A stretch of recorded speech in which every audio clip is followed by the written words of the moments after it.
Hi, friends. We've got a winter storm on the way, and I want to show you the west because this is what we're looking at. It's not just us, but look at all those alerts.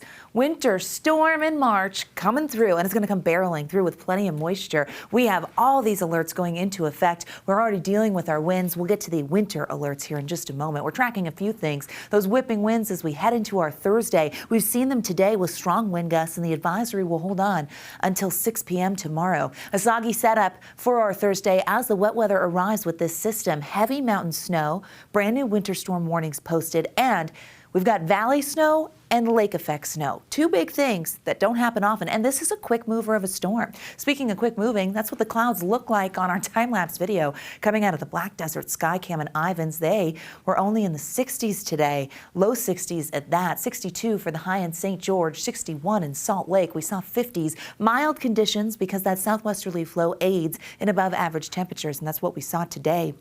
That's going to change. I think the temperature as we head into the overnight will be our high for tomorrow. Mostly cloudy conditions, locking in milder conditions after midnight. Upper 40s are possible. We'll see, but 1201, whatever that temperature is, we could be dealing with that as the high because temperatures will drop with increasing cloud cover and wet weather. We've got rain moving in for your morning commute. Mark Hemsworth from Cedar City catching some rain in the Iron County area. So a few isolated showers out there today, but that's really going to amp up as we get into tomorrow. Satellite radar shows us the southwesterly flow, and you see how just the radar picks up a few echoes of moisture. There's the cold front. It's headed in our direction, and that's going to change the game. We'll get wet weather before that, but the cold front is going to play with precipitation type. Let's take a look at our snow levels because I'm going to walk you through the changes. Right now, our snow levels are high, about 7,000 feet. By tomorrow morning, 6,500 feet and above. So our mountain valleys and our mountains will be getting snow while the rest of us will be dealing with rain. We stay that way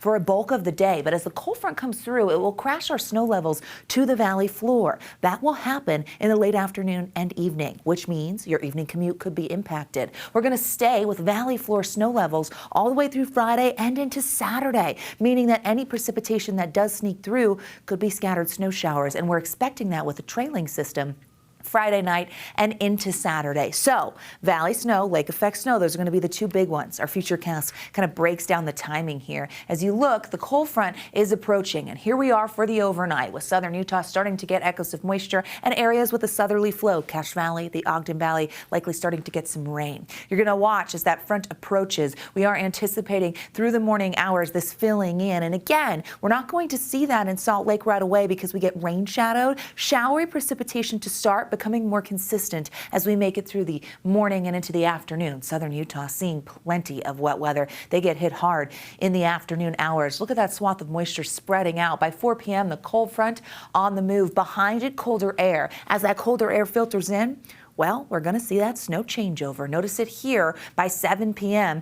For the evening commute, we could see mixed precipitation, which would be very, very messy on the roads, so you want to plan accordingly.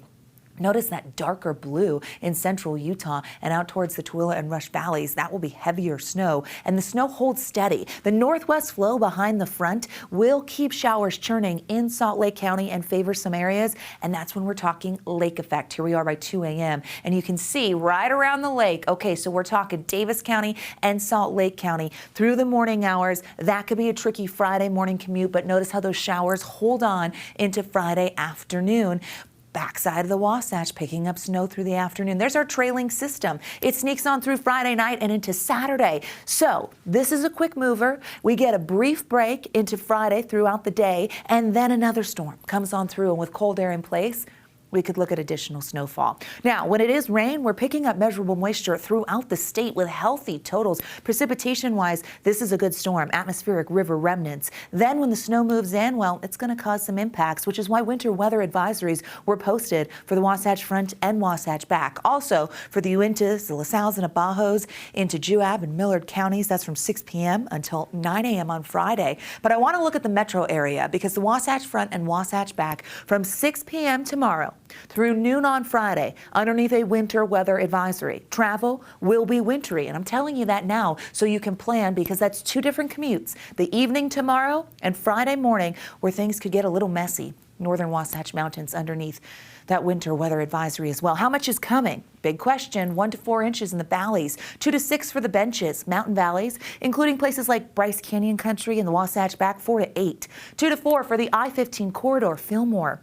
Places like Juab and Millard County, 1 to 3 for our central valleys, trace to an inch in our southern valleys like Zion, higher elevation in Washington County, trace to 2 for the Uinta Basin and Cache Valley, could go 1 to 4. Winter storm warning goes into effect at 6 a.m. for our mountains with the exception of the northern Wasatch. We're looking at heavy snow.